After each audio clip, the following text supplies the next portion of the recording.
अस्सलाम वालेकुम दोस्तों। जिन लोगों को ज़्यादा तेज़ाबियत यानी कब्ज़ और गैस्ट्रिक का प्रॉब्लम है, जो यानी वो जिसकी वजह से फिर बॉडी में मसल में दर्दें और पटों में दर्दें और बेचैनी सी यानी स्ट्रेस परेशानी और हेडेक भी होता है दोस्तों, तो ये वीडियो आपके लिए है। लाइक और सब्सक्राइब ना भूलिए। थैंक यू दोस्तों। सबसे पहली बात यह है, ये दिखाता हूँ, ये दो चीज़ें हैं।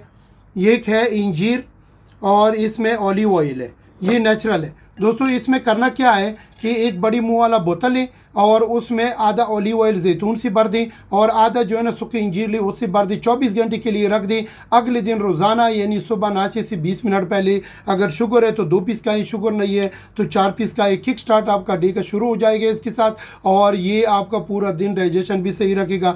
डबल एक शरबत आते हैं, हर जगह पे अवेलेबल है। जिसको ज़्यादा कब्ज़ होता है वो रात को यानी सोने से 1 घंटा पहले 1 चम्मच पी सकते हैं, और अगर ज़्यादा है तो 1.5 चम्मच भी पी सकते हैं। दुआ में याद रखो, अपना ख्याल।